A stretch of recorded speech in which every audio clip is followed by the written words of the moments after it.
Hello, my dear students. My name is Ankit Sharma and I welcome you all to the Prime Skills once again. तो आज हमारा ये unit 4 का lecture number 5 है जिसका नाम है पब्लिक स्पीकिंग। और आज हम पब्लिक स्पीकिंग के बारे में डिस्कस करेंगे। इससे पहले हम 4 लेक्चर्स में यूनिट 4 के काफी सारे पार्ट जो है वो कंप्लीट कर चुके हैं। यूनिट 4 में टोटल 6 लेक्चर्स होंगे, ये 5th है, इसके बाद केवल 6 लेक्चर और होगा। ठीक है, तो इससे पहले कि हम आगे बढ़ें, if you have not subscribe the channel, make sure that you subscribe the channel and hit the bell icon so that you can keep on getting all the notifications related to all the videos which I keep on posting over here. Okay, so I keep on posting the videos related to your communication skills, your vocabulary, your spoken English, your confidence, and if you really want to just establish yourself as a good communicator, make sure that you hit the bell icon and you will keep on getting all the notifications.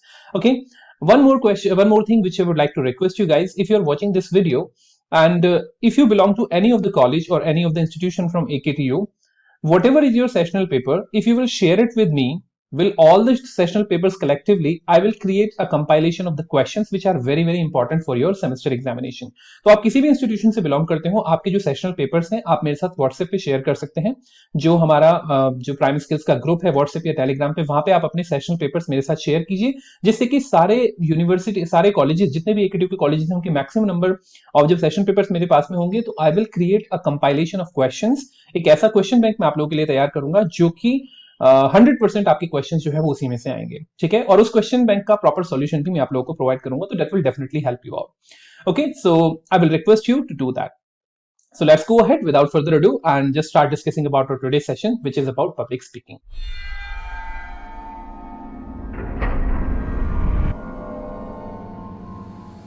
तो हमारा आज का session है बच्चों public speaking. This is lecture number 5, unit 4, जो कि हमारी presentation and interaction skills है, उसका हम डिस्कशन कर रहे हैं। ये बेसिकली आपका न्यू सिलेबस है, BAS 105205 इसका कोड है, और ये नवंबर 2022 में वाला जो सिलेबस आपका रिलीज हुआ था। तो चलिए आज हम डिस्कस करते हैं। इससे पहले भी हमने 4 सेशंस में यूनिट 4 का काफी सारा पोर्शन जो है वो कंप्लीट किया हुआ है, तो उसको हम पहले ही डिस्कस कर चुके हैं। तो मेक श्योर कि आप उनको जरूर, उन लेक्चर्स को जरूर देखें। तो हमारा जो सिलेबस है बच्चों, ये हमारा सिलेबस है। इसमें हमने जो पार्ट कंप्लीट किया वो मैं आपको बता देता हूँ। इंट्रोडक्शन टू ओरल कम्युनिकेशन, ये हम कंप्लीट कर चुके हैं। एंड देन हम एलिमेंट्स ऑफ, ये तो नहीं हमने किया, कंप्लीट किया है अभी। Presentation strategies, planning, preparation, organisation and delivery, ये सारा कुछ हम कंप्लीट कर चुके हैं। ठीक है, तो मेक श्योर कि आप उन सारी चीजों को जरूर देखें, जिससे कि आपको प्रॉपर आइडिया हो जाए कि बेसिकली इस यूनिट में क्या है। तो हमारा 5th लेक्चर जो है वो पब्लिक स्पीकिंग के बारे में है, और 6th लेक्चर में हम नॉन वर्बल कम्युनिकेशन के बारे में डिस्कशन करेंगे। ठीक है, तो हो सकता है कि नॉन वर्बल के 2 सेशंस आपको देखने के लिए मिले, बट अगेन मैं यहाँ पे इस बात के ऊपर ध्यान देता हूं कि आपको अच्छे से समझ में आए, क्योंकि कोर्स कवरेज ना तो मेरा पहले ऑब्जेक्टिव था और ना ही मेरा अब ऑब्जेक्टिव है। काफी सारे बच्चे मुझसे रिक्वेस्ट करते हैं कि सर ये यूनिट पहले करा दीजिए या ये यूनिट को जल्दी कंप्लीट करा दीजिए। देखिए बच्चों, जल्दी कंप्लीट करना है तो वो तो आपके कॉलेजेस में और इंस्टीट्यूशंस में भी हो रहा है। ठीक है, लेकिन अगर आप समझने के लिए करना चाहते हैं, अच्छे नोट्स के लिए करना चाहते हैं, तो मेक श्योर कि आप इन वीडियोस को देखें और इन नोट्स को समझें। मुझे भी थोड़ा सा समय लगता है इन सब चीजों को बनाने में, इन सब चीजों को अपलोड करने में। तो मेरी आप लोगों से हाथ जोड़ के सिर्फ एक ही रिक्वेस्ट है कि आप प्लीज मुझे थोड़ा सा समय जरूर दीजिए, जिससे कि मैं इन वीडियोस को अच्छे तरीके से कंपाइल कर सकूं और अच्छे तरीके से आपके सामने लेके आ सकूं। ठीक है, तो चलिए बच्चों आगे बढ़ते हैं और अपना डिस्कशन स्टार्ट करते हैं। पब्लिक स्पीकिंग के बारे में आज हम डिस्कस करेंगे। ठीक है, तो पब्लिक स्पीकिंग क्या है, सबसे पहला क्वेश्चन ये उठता है। So public speaking also called oratory और oration has traditionally mean the act of speaking face to a live audience.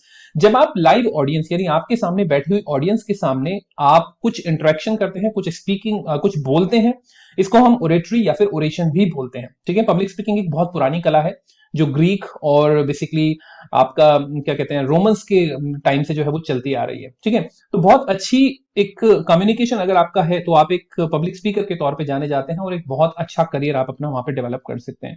लेकिन केवल पब्लिक स्पीकिंग में करियर बनाने के लिए ही नहीं, आप किसी भी करियर से, किसी भी स्पेसिफिक फील्ड से बिलोंग करते हो, पब्लिक स्पीकिंग आपके लिए बहुत इंपॉर्टेंट है। हर जगह पे आप देखेंगे, आज हम जब डिस्कस करेंगे तो you will find out that public speaking is important in every single sphere और every single domain, right? You will find out. Today, it includes any form of speaking, formally and informally, to an audience, including pre-recorded speech delivered over great distance by means of technology. तो अगर देखा जाए तो ये मैं आप लोगों के सामने जो कर रहा हूं, या जो लेक्चर आप सुन रहे हैं, ये भी एक तरह का पब्लिक स्पीकिंग है। But again this is a different form of public speaking, क्योंकि यहाँ पे मैं लाइव ऑडियंस को फेस नहीं कर रहा हूं। ठीक है, it involve communicating information before a large audience. तो सबसे इंपॉर्टेंट बात कि ये आपको यहाँ पे कम्युनिकेट करना होता है, किसी भी इन्फॉर्मेशन को आपको कम्युनिकेट करना होता है in front of a large audience. Large audience का मतलब 10 भी हो सकता है, 25 भी हो सकता है, 30, 200, 500, 1000, 10,000, जितने भी ऑडियंस की बात आप करें, अगर आप 5 या 5 से ज्यादा लोगों से के सामने बोल रहे हैं तो I believe that should be considered a public speaking. What makes public speaking different than say just talking to a crowd of people is the way information is conveyed. देखिए, एक तरीका होता है कि आप लोगों से बात कर रहे हैं, आपके सामने 10-15 लोग हैं, आप उन लोगों से बात कर रहे हैं, वो बिल्कुल डिफरेंट चीज है. लेकिन पब्लिक स्पीकिंग एक डिफरेंट चीज है. क्यों? क्योंकि पब्लिक स्पीकिंग में आपके बोलने का तरीका, आपकी इंफॉर्मेशन को कन्वे करने का तरीका जो होता है वो बिल्कुल डिफरेंट होता है. यहाँ पे वो थोड़ा सा मटिकुलस होता है, थोड़ा सा सोफिस्टिकेटेड होता है, जहां पे आप अपने कम्युनिकेशन की एक्सपर्टीज को एक्सरसाइज करते हैं. ठीक है? In public speaking, the information is purposeful and means to inform, influence or entertain a group of listeners. Public speaking में जब आप किसी से बात कर रहे होते हैं, ऐसे ही कैजुअली बात कर रहे होते हैं, तो वहां पे आपका कोई मेजर ऑब्जेक्टिव नहीं होता. ठीक है? आपका मन करा, आपने बात कर ली. लेकिन पब्लिक स्पीकिंग में आपका एक पर्पस होता है, एक ऑब्जेक्टिव होता है. पर्पस क्या हो सकता है? या तो आप इंफॉर्मेशन देना चाहते हैं, या सामने वाले व्यक्ति को इन्फ्लुएंस करना चाहते हैं, या फिर आप उनको एंटरटेन करना चाहते हैं. जैसे कि अब अगर हम बात करें स्टैंड अप कॉमेडियंस की, वो बहुत अच्छे पब्लिक स्पीकर्स होते हैं, बिकॉज उनका जो ऑब्जेक्टिव है वो बिल्कुल क्लियर है. वो सामने वाले व्यक्ति को हंसाना चाहते हैं, एंटरटेन करना चाहते हैं. इसी तरीके से एज अ पब्लिक स्पीकर आपका भी जो ऑब्जेक्टिव होगा वो बिल्कुल क्लियर होना चाहिए. ठीक है? और हर पब्लिक स्पीकिंग का एक ऑब्जेक्टिव होता है. बिना ऑब्जेक्टिव के पब्लिक स्पीकिंग मात्र एक कॉन्वर्सेशन है. ये बात समझ लीजिए. ठीक है? There are 5 elements of public speaking, and it basically boils down to who is saying what, to whom, using what medium, and what effect. Now, 5 basically element होते हैं आपकी पब्लिक स्पीकिंग के. कौन कौन से? पहला एलिमेंट होता है आपका हु इज सेइंग, कौन बोल रहा है. यानी आपको एज ए स्पीकर अपनी क्रेडिबिलिटी एस्टेब्लिश करनी पड़ती है. अगर आप एक अच्छे स्पीकर हैं तो आपकी क्रेडिबिलिटी होनी चाहिए, अदरवाइज लोग आपको नहीं सुनेंगे. व्हाट, क्या बात करना चाहते हैं. कंटेंट क्या है आपका, किस चीज के बारे में बात करना चाहते हैं. हुम, किस, आपकी ऑडियंस कौन है, किन लोगों से बात करना चाहते हैं. यूजिंग व्हाट मीडियम, किस मीडियम में बात करना चाहते हैं. Online, offline. ऑफलाइन है तो कौन सी थीम पे बात करना चाहते हैं, किस जगह पे, कौन से ओकेजन पे बात कर रहे हैं.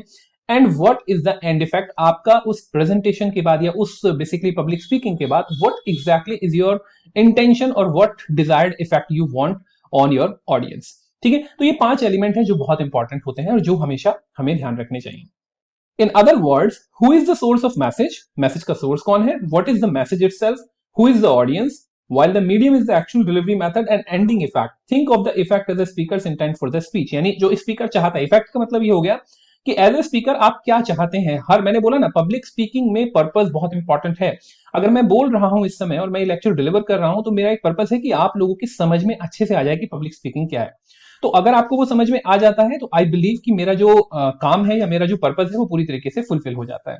Being a clear and effective public speaker is important. It can help with. Now remember, public speaking की इंपॉर्टेंस क्या है, क्यों सीखे हम पब्लिक स्पीकिंग, या फिर पब्लिक स्पीकिंग की हमारी लाइफ में क्या इंपॉर्टेंस है, ये बात आपको यहाँ पे समझनी जरूरी है. पहली बात, करियर एडवांसमेंट. अगर आप अपने करियर में आगे बढ़ना चाहते हैं, बहुत अच्छे से कुछ काम करना चाहते हैं, बहुत अच्छे से करियर में एडवांसमेंट चाहते हैं, तो आपको पब्लिक स्पीकिंग आनी चाहिए. कॉन्फिडेंस बूस्टिंग, पब्लिक स्पीकिंग से यू बूस्ट योर कॉन्फिडेंस, आपके कॉन्फिडेंस में बहुत अच्छी वृद्धि होती है. Critical thinking, if you are a public speaker you will develop the critical thinking skill. Personal development, as a public speaker you will always develop your personality. आप देखेंगे जितने भी अच्छे पब्लिक स्पीकर होते हैं उनकी पर्सनैलिटी बहुत अच्छी होती है. Right? Personality, I mean to say like overall personality I am talking about, in terms of confidence, in terms of self confidence, in terms of self esteem, they are very good. Right?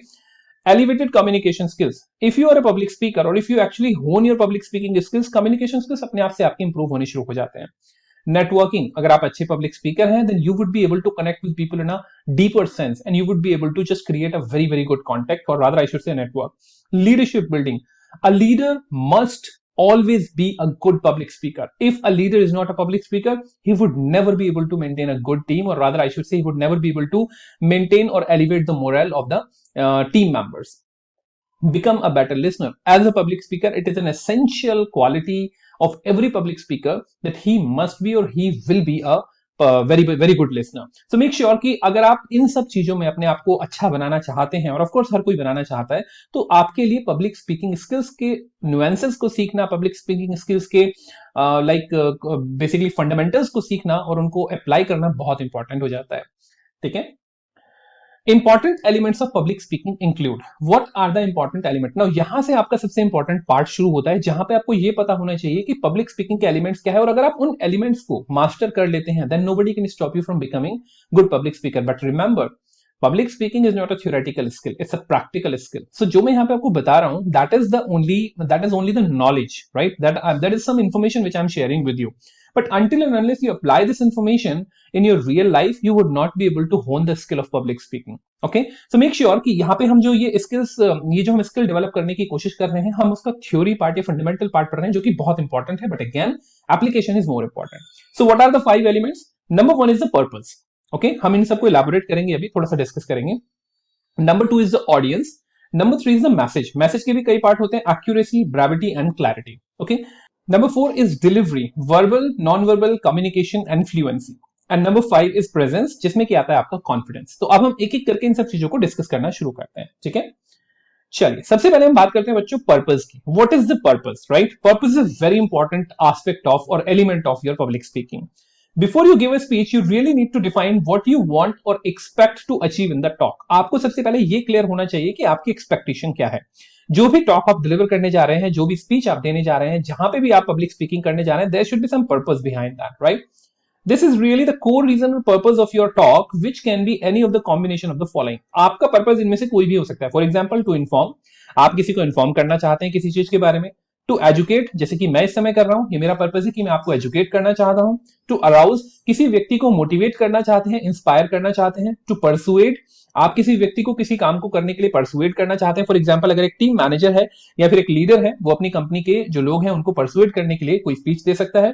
To move to action, किसी सामने वाले व्यक्ति को motivate करके, inspire करके कुछ action लेने के लिए आप मजबूर करना चाहते हैं, मजबूर नहीं कहेंगे, एक्शन लेने के लिए आप मोटिवेट करना चाहते हैं.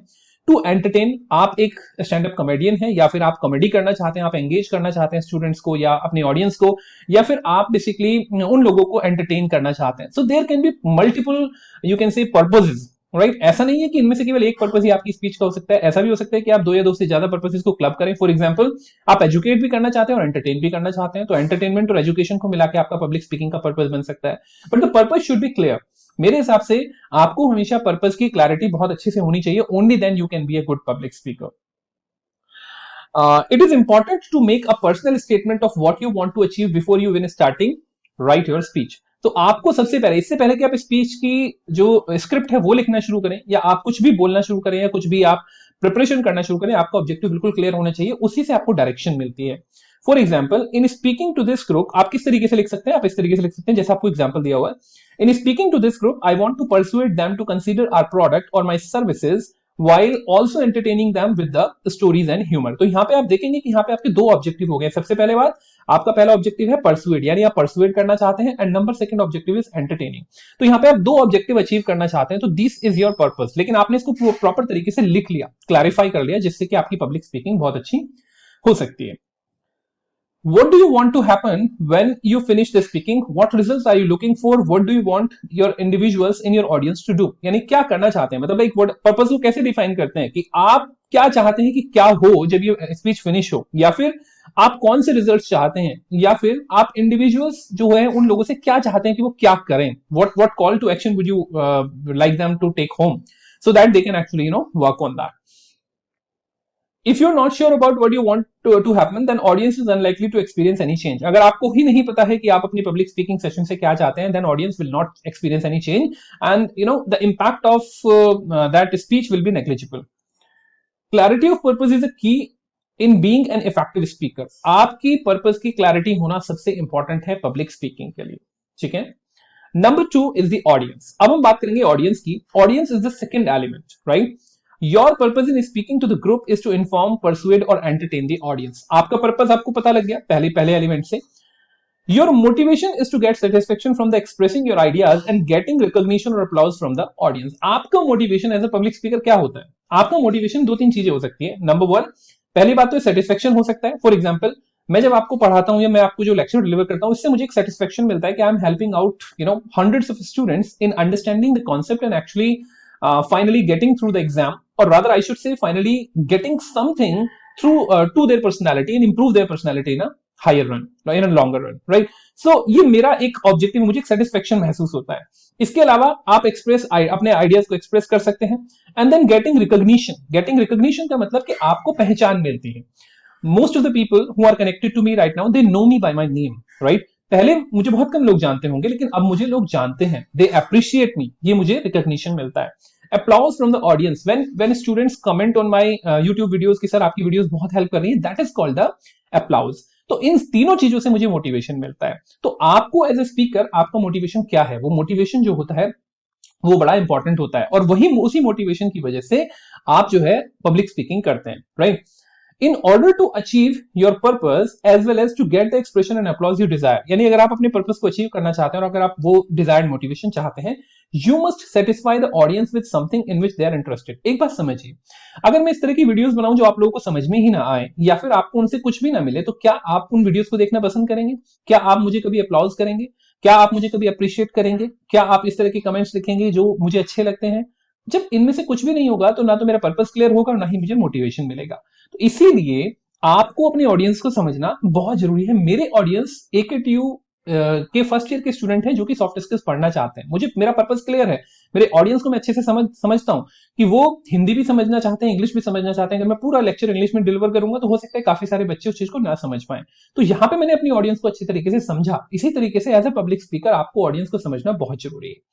Thus, it is important to know what your audience is interested in, what their expectations are, and even what mood they are in. उनका मूड, उनकी एक्सपेक्टेशंस, उनकी नीड, उनकी डिजायर, वो सब चीजें समझना आपको जरूरी है। तभी आप अपनी पब्लिक स्पीकिंग से अपने ऑडियंस की हेल्प कर सकते हैं। ठीक है? Knowing your audience well before you speak is essential. अपने ऑडियंस को बोलने से काफी पहले समझ लेना बहुत बहुत इंपॉर्टेंट है। Here are few questions to help you guide in your learning more about the audience. अगर आप अपनी ऑडियंस के बारे में बहुत अच्छे से समझना चाहते हैं तो आस्क फॉलोइंग क्वेश्चंस। कौन कौन से questions? How big is your audience? आपके ऑडियंस कितने बड़े हैं, राइट? तो फॉर एग्जांपल अगर आप पब्लिक स्पीकिंग में देखना चाहते हैं तो आपको ये पता होना चाहिए कि how many people I am expecting in my event, maybe 1000, 10000, 50000। Of course 50000 is a very very big और you can say huge audience, वो बहुत कम लोगों को दिखाई मिलती है। लेकिन मेरे कहने का मतलब ये कि ऑडियंस के साइज का आपको पता होना चाहिए। What are their background, gender, age, job, education and interest? उनका बैकग्राउंड क्या है? अगर उनका बैकग्राउंड आपको नहीं पता होगा, वो हिंदी मीडियम से ज्यादा है, इंग्लिश मीडियम से ज्यादा है, हिंदी समझ में आती है, इंग्लिश समझ में आती है, बंगाली समझ में आती है, you would not be able to do justice to your job. Then उनका जेंडर, उनका एज, उनका जॉब, उनका एजुकेशन लेवल क्या है, ठीक है, और उनके इंटरेस्ट क्या है, इन सब चीजों को समझना बहुत जरूरी है। Do they already know about the topic? If so how much? क्या उनको टॉपिक के बारे में खुद से पता है? और अगर नहीं पता है तो अगर थोड़ा बहुत पता है, कितना पता है? मतलब आपको पता होना चाहिए कि कितना उनको अपने टॉपिक के बारे में पता है। Will other material be presented or available? If so, what are they? What do they cover and how do they relate to your message? जो आप मैसेज देना चाह रहे हैं, क्या उससे रिलेटेड दूसरा तो कोई रेफरेंस मटेरियल है? अगर है तो क्या आप उसको रेफर कर रहे हैं? क्या आप उसे सामने वाले व्यक्ति को बता रहे हैं? How much time is allotted for your presentation and how much space do you have for your written document? Will your document or presentation stand alone? Do you have the option of adding visuals, audio visuals, links and all? It means you will have to just research the entire scenario. You need to understand that how exactly you are going to interact with your audience. What would be the level, whether you would be standing on the stage or you would be able to just go through the audience. Can you just ask them the questions? I mean, like, you need to understand everything. Only then you would be able to prepare really well. Okay, so audience को समझना बहुत जरूरी है। Craft your message appropriately to अच्छा, अब हम number third point पे आ गए हैं बच्चों। So third point is message. अब मैसेज के बारे में बात करेंगे। तो सबसे पहले हमने पर्पस के बारे में बात किया, नंबर 2 हमने ऑडियंस के बारे में बात किया, अब हम बात करेंगे मैसेज। जो आप कंटेंट डिलीवर करना चाहते हैं वो मैसेज क्या है, राइट? उस मैसेज के बारे में आपको क्या समझना जरूरी है। Craft your message appropriately to convey your thoughts. अपने थॉट्स को, आइडियाज को कन्वे करने के लिए अपने मैसेज को बहुत अच्छी तरीके से आपको क्राफ्ट करना है। In order to keep your message impactful, keep ABC in mind. ABC, accuracy, brevity and clarity. इन तीन चीजों का समझना बहुत जरूरी है अगर आप अपने मैसेज को सही तरीके से डिलीवर करना चाहते हैं और अगर अपने मैसेज को इंपैक्टफुल बनाना चाहते हैं। चलिए एक एक करके बात करते हैं। सबसे पहली बात आती है एक्यूरेसी। एक्यूरेसी का मतलब क्या होता है? Accuracy is a very important feature of communication. It includes both accurate information और एक्यूरेट एक्सप्रेशन। इन्फॉर्मेशन भी एक्यूरेट होनी चाहिए और एक्सप्रेशन भी एक्यूरेट होना चाहिए, यानी जो आप डिलीवर कर रहे हैं वो भी एक्यूरेट होना चाहिए और वो जिसे आप उसको डिलीवर कैसे कर रहे हैं वो भी एक्यूरेट होना चाहिए। ठीक है? The information should be correct and well expressed. जो भी इंफॉर्मेशन आप दे रहे हैं वो करेक्ट हो और उसको सही तरीके से एक्सप्रेस किया गया हो। Accuracy of expression required there should not be any errors of grammar, usage of pronunciation. यानी accuracy of expression का मतलब क्या है? अच्छे तरीके से कैसे एक्सप्रेस कर सकते हैं? ग्रामर सही होनी चाहिए, यूजेज यानी सेंटेंस स्ट्रक्चर सही होना चाहिए, उसका सही जगह पे यूज होना चाहिए, वोकैबुलरी का सही जगह पे यूज होना चाहिए, एंड देन प्रोनाउंसिएशन, जो भी वर्ड आप प्रोनाउंस कर रहे हैं मेक श्योर कि वो सही तरीके से प्रोनाउंस करें so that everybody can get your words. Okay, then accuracy is the most critical element of the effective and clear communication, both written and oral. चाहे रिटन कम्युनिकेशन की बात हो या ओरल कम्युनिकेशन की बात हो, हर केस में आपकी एक्यूरेसी इंपॉर्टेंट होती है। Accuracy help you avoid misunderstandings and conflict and stay true to your message. आपकी जो एक्यूरेसी है वो मिसअंडरस्टैंडिंग से आपको बचाती है, आपकी ऑडियंस और आपके बीच में मिसअंडरस्टैंडिंग नहीं होती है इसकी वजह से। और दूसरी बात, कोई कॉन्फ्लिक्ट नहीं होता है और आप अपने मैसेज को बिल्कुल सही तरीके से प्रेजेंट कर पाते हैं। ठीक है। When speaking, slow down and use proper inflection and intonation। जब आप डिलीवर कर रहे हैं तो एक्यूरेसी ऑफ एक्सप्रेशन के लिए इंटोनेशन का प्रॉपर यूज होना बहुत जरूरी है। इन्फ्लेक्शन सही तरीके से यूज कीजिए, कहां पे स्ट्रेस डालना है, किस वर्ड पे स्ट्रेस डालना है, कहां पे पॉजेस लेने हैं, everything is very important, which is also consider to be the paralanguage, right. Paralanguage non verbal communication का ही एक पार्ट होता है। इसको हम नेक्स्ट वाले सेशन में डिस्कस करेंगे। How you deliver the message is more important than the content of the message itself. जैसे जो आपका मैसेज है उससे ज्यादा, उस कंटेंट से ज्यादा ये इंपॉर्टेंट होता है कि आप उसको डिलीवर कैसे कर रहे हैं। ठीक है। For example, speakers of certain language like English and French will raise their tone while asking the question or convey seriousness and excitement। Tone को रेज कर देना, राइट। देखिए, इंटोनेशन का मतलब क्या होता है, आपने अगर पढ़ा है इसके बारे में, हालांकि अभी इसको बहुत डिटेल में तो नहीं बताया जा सकता। इंटोनेशन का मतलब ये होता है कि कहां पे आपको अपनी पिच और अपनी वॉइस रेज करनी है, कहां पे उसको डाउन करना है। ठीक है। तो उससे क्या होता है कि उससे आपके कम्युनिकेशन को मतलब एक्सप्रेस करने की एबिलिटी में 4 चांद लग जाते हैं, बहुत अच्छे से आप एक्सप्रेस कर पाते हैं। Know your facts because accuracy means precision. Laser in on the data, avoid introducing bias and be aware of the cultural variables and all, so the language is inclusive।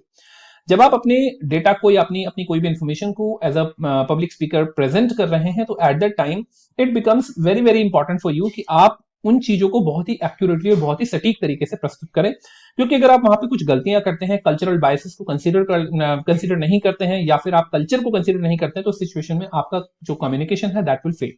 Okay. Number 2 is the brevity. Brevity का मतलब होता है briefness, right. Brevity is the quality of being brief. Brevity means giving required information in the minimum number of words possible. जितने minimum number of words में आप अपनी information को deliver कर सकते हैं, that is called the brevity. It can be achieved by avoiding wordiness और repetition. आप अगर जो बहुत ज्यादा वर्ड्स, कुछ लोग होते हैं ना कि घुमा फिरा के बातों को कहना, राइट, जब वो घुमा फिरा के बातों को कहते हैं तो जो एक्चुअल मैसेज है वो मिस हो जाता है। तो ब्रेविटी का मतलब होता है सटीक शब्दों में बिल्कुल टू द पॉइंट बात करना, राइट। वर्डिनेस मतलब बहुत ज्यादा शब्दों को यूज करना, एंड रेपिटेशन मतलब एक ही शब्द को या एक ही सेंटेंस को बार बार बोलना, that is called the repetition.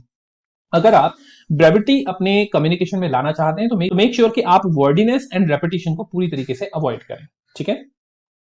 Next, communication should be accurate, precise, concise and pointed। it should not be irrelevant, repetitive and circumlocutive। circumlocutive मतलब चिकनी चुपड़ी बातें करना, घुमा फिरा के बातें करना। irrelevant मतलब जिसका उस बात से कोई लेना देना ही ना हो। ठीक है। ऐसी बातें ना करें, रिपीटेटिव बातें ना करें, और सर्कमलोकेटिव मतलब घुमा फिरा के कोई बात करने की कोशिश ना करें। Brevity provides maximum information in the minimum number of words possible। The economy of words requires that avoid repetition, redundancy, vagueness, overuse of expletives। When speaking, brevity ensures you don't lose engagement। जब आप brevity अपने message में रखते हैं, अपने communication में रखते हैं, then you do not lose the contact with your audience। आप अपने ऑडियंस से कोई भी कॉन्टेक्ट लूज नहीं करते हैं। brevity is very important। brevity to the point होने की कला को बोलते हैं, जिसमें आप अपने ऑडियंस से डायरेक्टली कनेक्टेड होते हैं। ठीक है। Less is more, keep the message simple, short and interesting. अपने मैसेज को सिंपल, शॉर्ट एंड इंटरेस्टिंग रखिएगा। You will have less risk of wandering of topic, of offending और ओवरवेलमिंग योर ऑडियंस। जब आप अपने मैसेज को टू द पॉइंट रखते हैं तो आपका जो टॉपिक से भटकने का जो रिस्क है वो बिल्कुल कम हो जाता है। आप ये बहुत मिनिमम चांसेस होंगे कि आप अपने ऑडियंस को ऑफेंड करेंगे या फिर आप उनको किसी बात का उनको बुरा लगे या वो किसी बात को मिसअंडरस्टैंड करें। जब आप टू द पॉइंट बात करेंगे तो ऐसे कोई सिचुएशन आपको नहीं दिखेगी। रेस्पेक्ट साइलेंस, कोशिश कीजिएगा कि आप साइलेंस को मेंटेन करने की कोशिश करें, पॉजेस जो होते हैं। ठीक है। Mastering brevity not only involve learning what to say and when to say, it is also knowing when to stay quiet too. आपको कब चुप रहना है वो भी आपके लिए बहुत इंपॉर्टेंट है अगर आप ब्रेविटी को अमल में लाना चाहते हैं। किस जगह पे आपको पॉजेस लेने हैं, किस जगह पे आपको सुनना है, किस जगह पे आपको स्टॉप करना है, that is called the pauses. The indispensable negotiation tactic can help you become the better communicator. जो पॉजेस लेने की जो टेक्निक है, pauses are very very powerful in public speaking. So brevity के अंदर ही वो पॉजेस आते हैं। Get to the point and make a stronger case। Brevity forces you to get straight to the point and provides other a chance to weigh in and reflect without too much noise। सामने वाले व्यक्ति को अगर आप चाहते हैं कि वो सारी बातों को बहुत अच्छे से समझ पाए और डायरेक्टली टू द पॉइंट आप बात करना चाहते हैं तो ब्रेविटी का ध्यान रखना जरूरी है। In short, brevity can save you lot of extra effort in talk. आपकी जो ब्रेविटी है वो आपको फालतू की बात करने से रोक सकती है, फालतू की बातों से बचा सकती है और आपकी अनडिजायरेबल रिजल्ट से भी आपको बचा सकती है। ठीक है। अच्छा, ब्रेविटी अचीव करने के क्या बेसिकली तरीके हैं? Ways to achieve brevity, replace several vague words with more powerful specific word. Vague words को रिप्लेस कर दीजिए। Interrogate every word in a sentence, कोशिश कीजिएगा कि हर वर्ड का मीनिंग आपको क्लियर हो, उसको इंटेरोगेट करने की कोशिश कीजिए। कंबाइन सेंटेंसेस, सेंटेंसेस को कंबाइन कीजिएगा, छोटा बनाइएगा। ओमिट रेपिटेटिव वर्डिंग, जितने भी रेपिटेटिव वर्ड्स हैं उनको ओमिट कीजिएगा, निकाल दीजिए। Eliminate words that explain the obvious and the provide excessive details, ऐसे वर्ड जो एक्सेसिव डिटेल्स प्रोवाइड करने की कोशिश करते हैं, बहुत ज्यादा एक्सप्लेनेटरी हैं, उनको हटा दीजिए। Start sentences with the subject, कोशिश कीजिएगा कि आपका सेंटेंस हमेशा सब्जेक्ट से स्टार्ट हो। रिमूव रिडंडेंसी, रिडंडेंसी को रिमूव कीजिए। रिडंडेंसी का मतलब होता है जहां पे आप एक्स्ट्रा वर्ड्स यूज करते हैं जिनका कोई यूज भी नहीं है। Change phrases into single words and adjectives, जो फ्रेजेस हैं उनको सिंगल वर्ड से एडजेक्टिव्स में चेंज कीजिएगा, छोटे छोटे वर्ड्स यूज कीजिए। Avoid reusing expletives and in the beginning of the sentence. Avoid circumlocutions in favour of the direct expression, कोशिश कीजिएगा कि डायरेक्टली आप वहां पे बात करने की कोशिश करें। Number 3 is the clarity. अब इंपॉर्टेंट चीज आती है क्लैरिटी की, अपने मैसेज को क्लियर कैसे रखा जाए, कितनी क्लैरिटी के साथ अपने मैसेज को आप एक्सप्लेन कर सकते हैं। The message should be clear, well planned and expressed in a logical वे। आपका जो मैसेज है वो बिल्कुल क्लियर होना चाहिए, एक लॉजिकल वे में एक्सप्रेस किया जाना चाहिए। It should not be ambiguous, ऐसा ना हो कि उसको समझने में सामने वाले व्यक्ति को थोड़ी सी प्रॉब्लम हो। ठीक है, समझने में अगर मैसेज को प्रॉब्लम होगी तो क्लैरिटी नहीं होगी। Clarity stated message avoid misunderstanding and save time, clarity आपका टाइम भी बचाता है और आपको मिसअंडरस्टैंडिंग से भी बचाता है। वेग और ambiguous expression must be avoided. वेग मतलब जिनसे मैसेज क्लियर ना हो, जिन शब्दों के दो मीनिंग होते हो, डबल मीनिंग बातें करना, या फिर जिन एक्सप्रेशंस के दो मीनिंग होते हो, ऐसे मैसेजेस को, ऐसे एक्सप्रेशंस को हमेशा अवॉइड कीजिए। Clarity paves way for comprehension, आपकी जो क्लैरिटी है वो कॉम्प्रीहेंशन को इंप्रूव करती है। अगर आपके मैसेज में क्लैरिटी है तो वो कॉम्प्रीहेंशन को हमेशा इंप्रूव करेगी। For proper understanding and comprehension, clear, simple, familiar, precise, specific words, phrases and expression should be used. यानी ये सारे वर्ड्स आप यूज कर सकते हैं। क्लियर वर्ड यूज कीजिएगा, सिंपल वर्ड यूज कीजिएगा, फैमिलियर वर्ड, ऐसे वर्ड जिनको आपकी ऑडियंस जानते हो, प्रिसाइज वर्ड यूज कीजिएगा, स्पेसिफिक वर्ड यूज कीजिएगा, फ्रेजेस एंड एक्सप्रेशन ऐसे यूज कीजिएगा जिनसे वो थोड़ा से ताल्लुकात रखते हो। ठीक है। Long sentences, unclear words and clumsy expression should be avoided, ज्यादा लंबे सेंटेंस नहीं होने चाहिए, बहुत कॉम्प्लिकेटेड वर्ड्स नहीं होने चाहिए। क्लमसी एक्सप्रेशन मतलब हैंगिंग एक्सप्रेशंस जो होते हैं, जो ग्रामेटिकली रॉन्ग होते हैं, ग्रामेटिकली थोड़े से अनक्लियर होते हैं, उनको यूज करने से बचिएगा।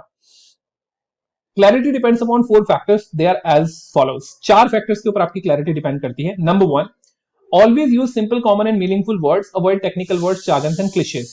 कोशिश कीजिएगा कि जो वर्ड्स और सेंटेंसेस आप यूज कर रहे हैं वो बहुत ही छोटे छोटे हों और वो बहुत ही सिंपल हों, जिनको लोग आसानी से समझ पाए। ठीक है। Use short and simple sentences, as long sentences confuse the reader. जितने छोटे छोटे सेंटेंसेस आप यूज करेंगे उतना आसान और उतना अच्छा रहेगा ऑडियंस के लिए समझना। लॉन्ग सेंटेंसेस को अवॉइड करने की कोशिश कीजिए। Always give definite and concrete details with facts and figures, में हमेशा कोशिश कीजिएगा कि आपकी जो डिटेल्स आप प्रोवाइड करा रहे हैं वो कॉन्क्रीट हो, फैक्ट्स हो, उनके अंदर फिगर्स हो, परसेंटेज हो, डेटा हो। ठीक है, वो हमेशा ऑडियंस को अच्छे से समझ में आता है। Use coherence, that is the logical sequence in the presentation of ideas. कोशिश कीजिएगा कि आपके जो पैराग्राफ्स हैं या फिर आपके जो आइडियाज हैं वो कोहेरेंटली कनेक्टेड हो। ऐसा ना हो कि एक समय पे आप कहीं और की बात कर रहे हैं, फिर आप कहीं और की बात कर रहे हैं, आपस में कनेक्शन ही नहीं है। ठीक है, तो वो इनकोहेरेंस नहीं होनी चाहिए। तो ये 4 फैक्टर आपकी क्लैरिटी के लिए बहुत इंपॉर्टेंट है। Clarity means being clear in meaning, it is indispensable for understanding. आपकी क्लैरिटी अंडरस्टैंडिंग के लिए बहुत इंपॉर्टेंट होती है। Clarity includes both clarity of expression as well as clarity of thought. अच्छा, मेरे हिसाब से शायद ये स्लाइड आपकी रिपीट हो गई है। Anyway, forget it. Now number 4 we are going to delivery. हमने अब तक किस चीज की बात की? एक्यूरेसी, ब्रेविटी और क्लैरिटी की बात की हमने, राइट? और हमने ऑडियंस और पर्पस की बात की। अब चौथे पॉइंट पे हम आते हैं जिसको हम कहते हैं डिलीवरी, यानी किस तरीके से आपको डिलीवर करना चाहिए। डिलीवरी में सबसे इंपॉर्टेंट चीज होती है आपकी फ्लुएंसी। अब ये फ्लुएंसी क्या होती है, उस फ्लुएंसी के बारे में ही हम यहाँ पे डिस्कस करेंगे। Fluency is the flow and efficiency with which you express your ideas, particularly when speaking. जब आप एक फ्लो के साथ अपने आइडियाज को रिप्रेजेंट करते हैं, that is called fluency. Fluency का मतलब ये नहीं होता कि आप कितना फास्ट बोलते हैं। कुछ लोगों में ये भ्रांति होती है। Some people think that speaking fast, speaking rapidly is considered to be fluency, although when you know how to, when you have the fluency, the speed automatically gets in, but again speed का मतलब fluency नहीं होता, right? Fluency का मतलब होता है कितने flow के साथ अपने आइडियाज को आप आसानी से एक्सप्रेस कर पाते हैं। A few grammar mistakes may appear here and there in the explanation, but it should be delivered in a way that is easy to understand and shows how comfortable you are with the language. जब आप सामने वाले व्यक्ति को बहुत ही comfortability के साथ अपनी बात को समझा पाते हैं तो वो आपकी फ्लुएंसी कहलाती है। ठीक है, फ्लुएंसी में ऐसा जरूरी नहीं है कि आप बिल्कुल भी ग्रामेटिकल मिस्टेक ना करें। थोड़ी बहुत एक दो ग्रामेटिकल मिस्टेक हो सकता है, चलता है, इट्स ओके, राइट? पूरी तरीके से ग्रामेटिकली करेक्ट होना पॉसिबल नहीं है, because we are learning English as a second language, so please understand that part, right? तो ग्रामेटिकल गलतियां इधर उधर हो जाए तो it's okay, but again The fluency means how easily you can explain your ideas to other people. Okay, in an academic or even professional setting, this is one of the skills to focus for an oral presentation or debate. अगर आप academics या for example जो आप पढ़ रहे हैं, अगर आप इस समय अपनी education gain कर रहे हैं, even आप professional setting में हैं, किसी भी organization में हैं, तो आपके लिए debates के लिए, ब्रेनस्टॉर्मिंग सेशंस के लिए, मीटिंग्स के लिए ये डिलीवरी का, ये फ्लुएंसी का होना बहुत जरूरी है. Only then you would be able to become a good communicator. The way you explain your topic और prove your point smooth, clear and concise without too many pauses or hesitations is as important as content of your presentation. कितना concisely, smoothly और clarity के साथ आप अपने ideas को represent करते हैं और एक्सप्लेन करते हैं, वो उतना ही इंपॉर्टेंट होता है जितना आपका आइडिया खुद इंपॉर्टेंट होता है. एक अच्छा आइडिया अगर बुरी तरीके से, बेकार तरीके से कम्युनिकेट किया जाए तो वो बिल्कुल भी इंपैक्ट नहीं डालता है, लेकिन अगर एक मॉडरेट आइडिया भी बहुत अच्छी तरीके से डिलीवर किया जाए तो वो बहुत अच्छा इंपैक्ट डालता है. ठीक है. Fluency can help you socialise with native English speakers and avoid misunderstanding. Fluency के माध्यम से आप अपनी बात को अच्छे से समझा तो सकते ही हैं, साथ में आप बहुत अच्छी तरीके से नेटवर्किंग और सोशलाइजेशन भी कर सकते हैं, and you can avoid the misunderstanding. To improve your fluency in English, practice speaking every day by engaging in a conversation with someone. So सबसे important बात तो ये होती है कि अगर आप अपनी fluency को improve करना चाहते हैं, every single day you should converse with somebody so that you can improve your fluency. Every now and then throw in a new word or the phrase you have just learned. जो भी आपने नए word और phrases learn किए हैं, कोशिश कीजिएगा कि आप उनको use करें. But remember, don't let the fear of making grammatical mistakes hold you back. कुछ लोगों को क्या होता है कि शुरुआत से ही वो कोशिश करते हैं कि हम ग्रामर में कोई मिस्टेक ना करें. अगर आप ग्रामर की मिस्टेक्स पे ज्यादा ध्यान देने की कोशिश करेंगे, you will never be able to be fluent. Okay, so make sure कि इनिशियल लेवल पे आप ग्रामर की मिस्टेक्स को थोड़ा सा अवॉइड करने की कोशिश करें, so that you can actually concentrate on fluency. एक बार में आप एक ही चीज के ऊपर कॉन्सेंट्रेट कर सकते हैं. अगर ग्रामर पे करेंगे, फ्लुएंसी पे नहीं कर पाएंगे. Fluency is the bedrock of how we are perceived as a communicator. Generally देखा जाए तो जिसकी ज्यादा अच्छी फ्लुएंसी होती है उसी को अच्छा कम्युनिकेटर माना जाता है. हालांकि वो एक अच्छा पैरामीटर नहीं है, but again you can't help it. अगर आपकी फ्लुएंसी बहुत अच्छी है तो you are considered to be a good communicator. Okay. Number 5 is presence. Very important. Presence का मतलब क्या होता है? एग्जैक्टिव प्रेजेंस का मतलब होता है, ये इसका 5वां एलिमेंट होता है पब्लिक स्पीकिंग का. इसको समझने की कोशिश करते हैं. प्रेजेंस और executive presence is the confidence reflected during public speaking event through effective use of verbal and non verbal communication skills.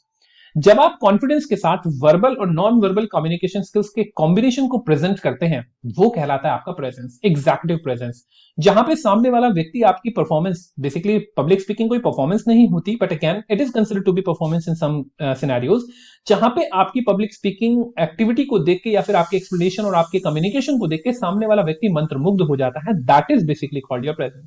For example, अगर आपने देखा हो बराक ओबामा को बोलते हुए, बिल क्लिंटन को बोलते हुए, या फिर किसी ऐसे स्पीकर को बोलते हुए जो बहुत ही इंपैक्टफुल होता है, तो आप उसकी प्रेजेंस से ज्यादा इंपैक्टेड होते हैं या फिर ज्यादा इन्फ्लुएंस्ड होते हैं एज कंपेयर टू उनका जो वो मैसेज दे रहे हैं उसके रिगार्डिंग, राइट. तो मैसेज से ज्यादा आपकी प्रेजेंस, आपका नॉन वर्बल कम्युनिकेशन, आप किस तरीके से उस मैसेज को डिलीवर करते हैं, ये सब नॉन वर्बल के अंदर आता है, वो ज्यादा इंपॉर्टेंट होता है. 3 pillars of executive presence. 3 pillars होते हैं एग्जैक्टिव प्रेजेंस के. अगर आप एक अच्छी प्रेजेंस शो करना चाहते हैं तो 3 पिलर्स होते हैं. According to Sylvia N. Hallett, economist and author, has 3 pillars. They are: number 1, gravitas. What is gravitas? Gravity से ही बना है. gravitas का मतलब होता है कि आपकी सीरियसनेस, राइट. आपको सामने वाले ऑडियंस कितना सीरियसली ले रहे हैं, कितना ज्यादा आप पे विश्वास करते हैं, कितना ज्यादा आपको क्रेडिबल मानते हैं, राइट. तो वो कहलाता है आपका gravitas. Do people take you seriously? क्या सामने वाला व्यक्ति आपको सीरियसली लेता है जब आप ऑडियंस के सामने बोलते हैं? Does your word hold any value in the workplace or among peers? जब आप सामने वाले व्यक्ति से कोई या ऑडियंस से कुछ बात बोलते हैं तो क्या वो उस चीज को सीरियसली लेते हैं, उसको समझने की कोशिश करते हैं?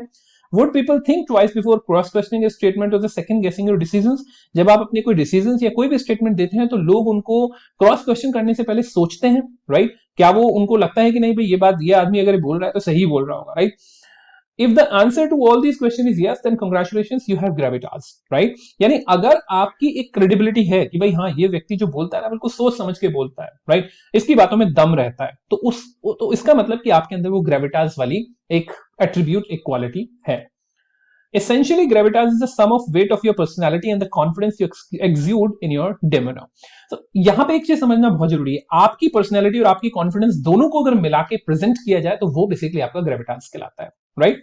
It is important to remember that gravitas is not inborn, it is carefully cultivated skill.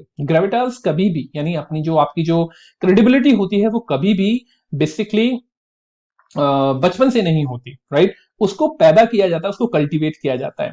कुछ शब्दों में या फिर कुछ अलग अलग जगह पे इसको ईथोस भी बोला जाता है। Ethos, right? ईथोस का मतलब योर क्रेडिबिलिटी और your gravitas. Getting my point? तो that is called the gravitas. Presence के लिए ईथोस बड़ा इंपॉर्टेंट होता है। Number 2 is the communication skill. अगर आप एक एग्जीक्यूटिव प्रेजेंस शो करना चाहते हैं तो कम्युनिकेशन स्किल्स बहुत इंपॉर्टेंट होते हैं। When we are speaking of communication skills in the context of what is executive presence, it is important to speak with confidence and in concise manner. जो हमने 3 चीजें पढ़ी थी, कौन कौन सी? ABC, accuracy, brevity and clarity. और EPC का, ईपीएस का मतलब क्या होता है? ईपीएस का मतलब होता है बच्चों ईथोस, पैथोस एंड ये ईपीएल एल होना चाहिए था, लोगोस। तो जब आप ईथोस, पैथोस और लोगोस को ध्यान में रखते हैं, ईथोस का मतलब क्रेडिबिलिटी, पैथोस का मतलब इमोशनल इंटेलिजेंस एंड लोगोस का मतलब स्टैटिस्टिक्स एंड डेटा, राइट? इन तीनों चीजों को जब आप साथ में लेके बोलना शुरू करते हैं और एक्यूरेसी, ब्रेविटी और क्लैरिटी का ध्यान रखते हैं, then you are considered to be a confident communicator. Okay, always need to have a data to backup what you say in board room, right? हमेशा डेटा होना चाहिए आपके पास जिससे कि आप जो भी बोर्ड रूम में बोले उसको आप आसानी से बैकअप कर पाए। You need to be able to convince your peers and seniors that your plan will work and is the best possible way forward, persuasion and negotiation. तो अगर आप सामने वाले व्यक्ति को परसुएट, आपके पास हमेशा कन्विंस करने के लिए कुछ ना कुछ डेटा या कुछ ना कुछ आपके पास एक ऐसी चीज होनी चाहिए जिससे आप सामने वाले व्यक्ति को कन्विंस कर सकें, यानी आपका परसुएशन और नेगोशिएशन स्किल्स आपके अंदर बहुत अच्छे से होने चाहिए। तो एक तरीके से अगर देखा जाए तो कम्युनिकेशन स्किल्स के अच्छे होने का मतलब क्या है? आपके पास ईथोस, पैथोस और लोगोस होने चाहिए, आपके पास परसुएशन स्किल्स होने चाहिए, नेगोशिएशन स्किल्स होने चाहिए, आपके पास फ्लुएंसी होनी चाहिए, एक्यूरेसी, ब्रेविटी और क्लैरिटी होनी चाहिए। ठीक है, ये आपके कम्युनिकेशन स्किल्स के कॉमन इंपॉर्टेंट फैक्टर्स हैं। ठीक है, चलिए। Your team should be inspired by your confidence as you boost their morale and give them achievable goals. आपकी जो पर्सनालिटी है ना, वो सामने वाले व्यक्ति को मोटिवेट करने वाली होनी चाहिए, इंस्पायर करने वाली होनी चाहिए। If you can do all this, you are an effective communicator, which takes you one step closer to having great executive presence. अगर आपके अंदर ये सारे स्किल्स हैं, तो ये बेसिकली आपको एक अच्छा कम्युनिकेटर बनाते हैं, जो कि एक इंपॉर्टेंट एलिमेंट है एग्जीक्यूटिव प्रेजेंस का। ठीक है। Number 3 is your appearance. आप किस तरीके से अपीयर होते हैं किसी भी सोशल स्टेज पे या किसी भी सोशल सिनेरियो में, that is important part of your executive presence. Appearance is not beauty और glamour, it is also not your personality. Appearance का मतलब ये नहीं है कि आप कैसे हैं, आप काले हैं, गोरे हैं, छोटे हैं, लंबे हैं, मोटे हैं, इससे फर्क नहीं पड़ता। वो आपकी अपीयरेंस के अंदर मतलब केवल वो नहीं आता, हालांकि थोड़ा बहुत पार्ट उसका होता है, ये आपकी पर्सनैलिटी भी नहीं होती। How then what exactly it is? आपकी पर्सनैलिटी और आपकी जो फिजिकल अपीयरेंस है उसको छोड़ के फिर अपीयरेंस क्या होता है? Appearance is how you present yourself at a work place. आप अपने आप को किस तरीके से प्रेजेंट करते हैं, राइट? क्या आप अपनी वैल्यू करते हैं? क्या आप खुद को रिस्पेक्ट देते हैं, राइट? क्या आप अपने आप को सही तरीके से कैरी करते हैं? क्या आप जो आप कपड़े पहनते हैं क्या वो बिल्कुल अपनी पर्सनैलिटी के हिसाब से पहनते हैं, राइट? ये सब चीजें आपके प्रेजेंस में आते हैं। Most of the rules that govern appearance are unset, there is nothing set in stone. अगर देखा जाए तो अपीयरेंस के बारे में कोई भी रूल या कोई भी रेगुलेशन नहीं है। Nothing is set in stone का मतलब कि कुछ भी स्पेसिफिकली डिफाइंड नहीं है, राइट? तो अपीयरेंस का मतलब एक तरीके से ये होता है कि जब आप पावरफुली अपने आप को प्रेजेंट करने की कोशिश करते हैं, प्रेजेंट करते हैं, तो वो बेसिकली आपकी अपीयरेंस का पार्ट होता है। However, it is imperative to remember that a suit and tie does not inspire confidence. How you wear your suit or sweatshirt is the measure of your appearance. आपका suit और tie, आप कितने महंगे कपड़े पहनते हैं उससे आपको कॉन्फिडेंस नहीं आने वाला। अगर आपको ये लगता है कि भाई मैं महंगा ब्लैकबेरी का सूट पहनूंगा तो मुझे कॉन्फिडेंस आ जाएगा, नो, दैट्स रबिश, राइट? मैं एक जगह पे पहले कभी वर्क किया करता था, तो वहां पे मेरा एक जो बॉस था, ही ऑलवेज यूज्ड टू से दिस थिंग कि ब्लैकबेरी के सूट जो होते हैं, you know, they will instil the confidence. This is rubbish. Confidence कपड़ों से नहीं आता, कॉन्फिडेंस उन कपड़ों को कैरी करने से आता है, कॉन्फिडेंस उन कपड़ों के पीछे की पर्सनालिटी से आता है, कॉन्फिडेंस आपके अंदर से आता है, right? So you need to understand that part. You need to understand कि जब आप चाहे कितने भी महंगे कपड़े पहन लीजिए, कितने भी अच्छे कपड़े पहन लीजिए, until and unless you know how to carry them, you would not be able to exude that confidence. Okay, if you want the right appearance, know what works for you, and in order to, you know, give that right appearance, you need to experiment a lot. सामने वाले व्यक्ति को के ऊपर अगर coat pant अच्छे लगते हैं, ब्लैक कलर के कोट पैंट्स अच्छे लगते हैं, and if you are just wearing them, it is not very much sure that those coat pants will definitely be that definitely suit your personality. ऐसा हमेशा जरूरी नहीं है, you will have to find it out. Okay, तो वो आपको experimentations करने होंगे. Also, the setting of culture of the workplace has a lot to do with how your appearance might have to change. आप किस तरह के कल्चर में वर्क करते हैं। अगर आप साउथ इंडिया में वर्क करते हैं then your appearance will have to change a bit. अगर आप नॉर्थ इंडिया में वर्क करते हैं again it will have to change a lot. अगर आप किसी और दूसरे डिफरेंट कंट्री में वर्क करते हैं your appearance will change according to that cultural situation. You cannot turn up in a banking services organization in your denim and wear black tie to a casual workplace. अगर आप bank में काम करते हैं आप jeans और T shirt में नहीं जा सकते हैं. Of course you will have to just follow the code of conduct, follow the rules and regulations of appearance over there. And in the same way अगर आप किसी कैजुअल ऑर्गेनाइजेशन में वर्क करते हैं या फिर अगर आप किसी नॉर्मल कैजुअल ऑर्गेनाइजेशन में वर्क करते हैं वहां पे आप कोट पैंट और टाई पहन के जाएंगे. ऑफ कोर्स कोई भी आपको पागल बोलेगा. तो टू अंडरस्टैंड कि कहां पे कल्चर को समझना, ऑर्गेनाइजेशन के स्पेसिफिक कोड ऑफ कंडक्ट को समझना बहुत इंपॉर्टेंट है. The trick is to know what to wear, when to wear, and how to carry whatever you wear like it has designated dress code for the day. आपको ये बात exactly पता होना चाहिए क्या पहनना है, कहां पहनना है और उसको कैसे पहनना है, राइट? ये सबसे इंपॉर्टेंट है. So that's it, my dear students. I hope that you understood each and everything. If there is anything which you would like to ask me or if there is any doubt, please bring it to my notice. Also make sure that you subscribe the channel so that you can keep on getting all the notifications related to all the videos which I keep on posting over here. Once again मेरी एक आप लोगों से दोबारा से एक request है. ये आप लोगों के जो भी यूनिवर्सिटी के सेशनल पेपर्स होते हैं उनके स्नैपशॉट्स या उनकी इमेजेस मेरे साथ व्हाट्सएप पे शेयर कीजिएगा जिससे कि I can create a specific question bank for you and which will definitely help you out in the semester examination. And I believe कि जो भी questions होंगे वो इसी में से पूछे जाएंगे. तो आप किसी भी कॉलेज में हो, अगर आप different colleges के हैं तो make sure कि आप अपने question papers मेरे साथ share करें जिससे कि I can create a compilation of the questions for you which will help you out in solving the semester examination or scoring really well in the semester examination. So that's it, my dear students. Please make sure that you comment, you subscribe, and you share the video if you like it. And yes, do hit the bell icon so you can keep on getting all the notifications. If there is anything which you would like to bring to my notice, make sure you connect to the WhatsApp or the Telegram channel. So thank you so much for reaching up to this point and have a good day. See you in the next one.